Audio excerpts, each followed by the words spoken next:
What is up, you guys? My name is Bo. This is my channel where I throw down some cool riffs and talk about some of my favorite gear. Today we have our Jackson Pro Dinky DK2 Modern Ash HT7 Baked Blue guitar. So what we have here is a sandblasted body, and it's just beautiful. On the grain, let's try to get that. There we go. There we go. So as you see, all of the grain for that beautiful ash wood is been sandblasted with that blue color, and then the rest is black. I don't think these have gotten enough attention. I know it's a 2020 model. I got it back in August.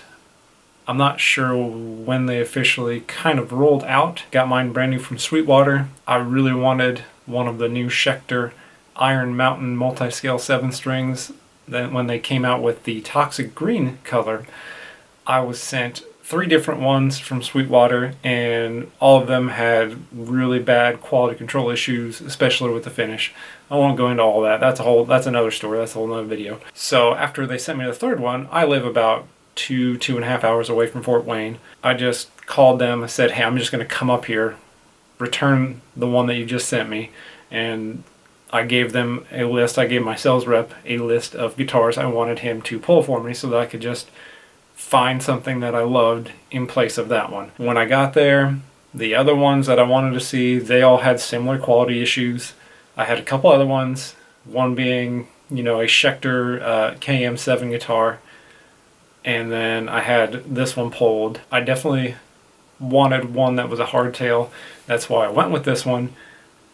The second I picked this up in the store, I didn't even plug it in. I held it, I felt that neck, and I just said, that's fine, let's get this. Just from the feel of it, I was in love with it from the second I picked it up at the store.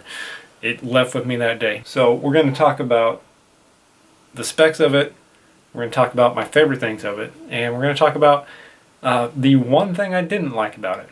So here we go. First of all, specs. You've got sandblasted swamp ash body. You have a 3-piece maple wenge neck that is just beautiful. You've got 24 frets, nickel. You have the heel-mounted truss rod adjustment. Now this is one thing that I love about it. The headstock is actually matching the body, and then you have this beautiful white binding going all the way down from the headstock all the way down the neck. You've got lumen lay side dots that have that nice little black ring around them. I think it looks sharp compared to a couple of the other guitars that I have had with those that are just sitting in the wood. The fretboard actually has really nice, looks like pearl markers on them. Actual go-to locking tuners, not just a Jackson branded locking tuner, actual go-to locking tuners. Hip shot 7-string bridge. You've got a Graphtec Tusk XL. I'm not sure if that's different than just a regular one. Instead of a plastic nut that would be probably on this if it was an Ibanez. Just saying. Active Fishman pickups.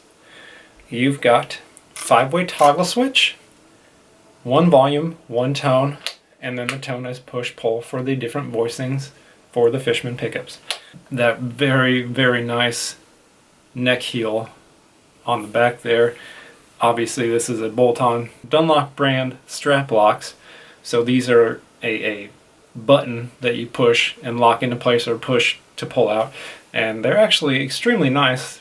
And again, it's just another little thing that this came with from the factory that you would not get with another brand, and I think it's very cool. The neck is a compound radius. It starts out at 12-inch radius and then it goes to 16 as you move up the fretboard. So when I'm doing aggressive rhythm parts or chunky rhythm parts, the feel of that is just killer. When I move up and do some of the lead stuff, again, that is just a totally different feel, and it's a lot like having 2 separate guitars. Just overall, it just is a really cool feel and a really cool aspect. And I see a lot of that on some of the Schecter guitars, and then basically all of the modern Dinky guitars have that now.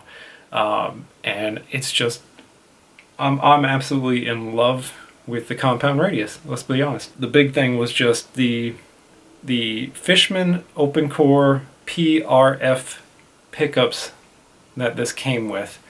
Those are a classically voiced pickup, and they are just not good for me, period.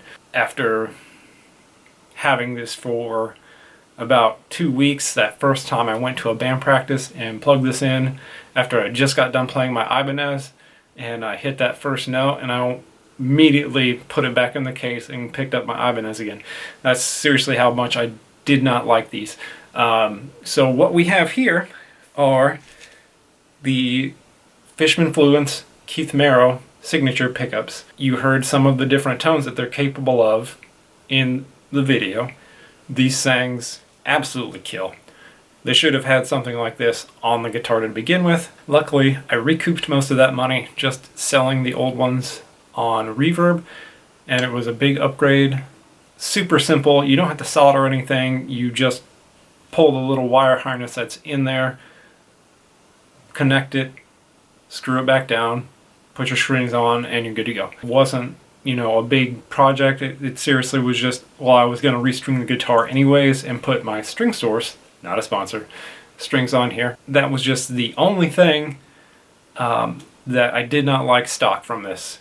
And that's hard to say because I like to find reasons to change parts or, you know, experiment with different things. So overall, I think these guitars are very, very slept on. I don't think that they've gotten the attention that they should have gotten. I just don't see them that much. And maybe it's because they might be a little bit too radical for some people. Extremely comfortable, not only sitting, but also standing for long periods of time. The neck, I mean, it's probably just a hair thicker than my Ibanez guitars. I would say that it's probably more comfortable to play over a long period of time than the Ibanez guitars. It's just overall, they absolutely killed it on this thing. The fretwork is fantastic. Those frets, the edges are absolutely amazing. I have no issues with that. I got some good video on this to show you how nice they look right out of the box. This thing was set up, ready to play. It was almost perfectly in tune when I picked it up. The action was set up pretty darn good. I like it a little bit lower. No truss rod adjustment, no neck adjustment needed at all. This thing was just ready to go pretty much. One of my big goals for this year is to pick up at least one or two more and just add them to my collection. This was a gift from my wife. Pretty nice gift. Pretty cool. She's pretty awesome. I don't plan on this going anywhere simply because it's a gift, but also because this is my main writing guitar. Most of the songs that you hear from me at least started with this guitar because it's so comfortable to play for long periods of time when I'm just sitting in front of the computer or sitting in front of the amp or standing at band practice, whatever. This is usually the one that I grab, and then once I've worked on some stuff, I'll usually grab one of my other guitars just to get some different tones. But this is the one that most of the songs start out with.